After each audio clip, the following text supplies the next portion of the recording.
Ya, assalamualaikum warahmatullahi wabarakatuh. Balik lagi di channel Ali Hafiz. Ya, jadi kali ini gua mau ngebahas seputar akuarium air laut. Jadi apa aja sih langkah-langkah yang harus dilakuin dulu buat memelihara akuarium laut ini? Jadi langkah pertama tuh ya kita harus menjadikan ekosistemnya dulu gitu di dalam akuarium tersebut. Kayak misalnya kita mau ngejadiin air dulu gitu. Karena kita ngejadiin air itu itu sangat penting gitu di akuarium buat biota-biotanya atau penghuni-penghuni nanti di dalamnya. Caranya ya kita harus melakukan namanya proses cycling, teman-teman. Proses cycling itu adalah kita membentuk bakteri-bakteri baik yang ada di dalam akuarium. Nah, kunci keberhasilan untuk memelihara akuarium itu adalah sabar, teman-teman. Sabar itu kalau bisa sih ditaruh di paling depan. Karena ya kalau kita nggak sabar, ya pasti kita bakalan ngulang-ngulang terus tuh dari awal tuh. Jadi dalam proses cycling itu kalau bisa sih ikannya diisi 2 aja, teman-teman. Nggak usah banyak-banyak dulu, udah 2 aja. Sabar dulu. Karena nanti kalau akuarium itu udah jadi, ekosistemnya dia udah kebentuk, kalau bisa semua itu kayak koral atau ikan itu masukin aja, teman-teman. Karena apa? Akuarium itu indah, teman-teman. Gue sih bisa bilang akuarium itu lukisan hidup, lukisan nyata gitu loh. Gue aja bisa duduk di depan akuarium itu setengah jam. Udah duduk doang tuh ngeliatin akuarium. Nggak tahu apa yang gue pikirin tuh, udah duduk aja. Jadi buat gue tuh ya sama yang suka hobi akuarium ya, itu kita bisa sebut healingnya lah. Udah cukup duduk, ngopi, ngerokok, wah itu udah nikmat banget, temen-temen. Jangankan akuarium yang udah ada isinya, baru diisi air sama scaping aja gue bisa mantengin akuarium itu tuh.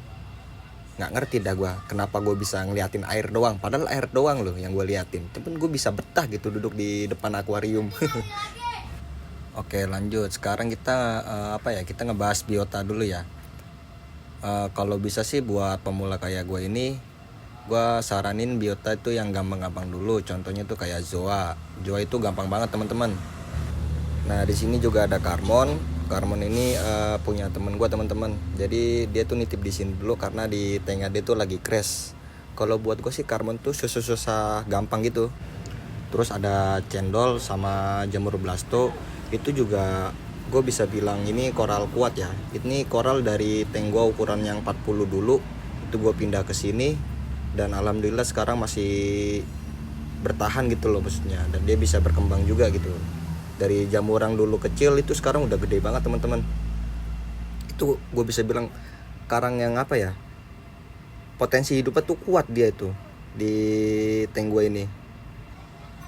Nah, terus joa, nah ini yang gue bilang tadi, kenapa gue bilang gampang ya, ini buktinya. Joa ini dulu gede ya, terus gue frag, gue bagi berapa batu dan alhamdulillah dia di akuarium gue itu pesat banget gitu berkembangnya gitu, cepet dia loh. Udah berapa kali aja gue frag itu. Terus sekarang kuku itu gue bisa bilang kuat. Kuku, babut itu kuat sih kalau gue bisa bilang ya, karena gue pernah miara gitu loh maksudnya di kuku sama babut itu. Nah, kalau untuk goneo atau batu jeruk, batu hiu itu gua nggak piara dulu karena itu koral harganya terjangkau, tapi itu koral yang susah-susah gampang gitu loh. Gue bisa bilang tuh koral yang expert. Oke, kita beli hari ini atau besok koral itu mekar panjang itu melambai.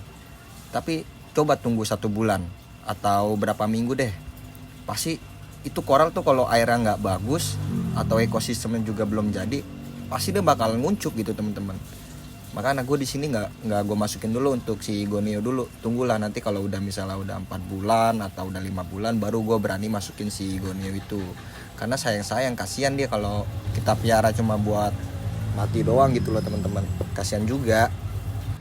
Nah, kalau untuk soal perawatan, di sini gue salah satu orang yang reefnya simple, nggak ribet-ribet. Gue cukup water change 2 minggu sekali, AB plus itu seminggu sekali. Udah gitu aja, gue nggak pakai dosing. Di sini filter gue pakai filter alami. Gue pakai makroalga jenis angguran yang gue kasih lampu terus.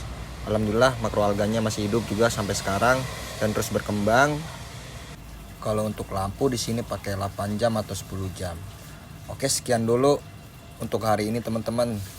Semoga bermanfaat. Wassalamualaikum warahmatullahi wabarakatuh.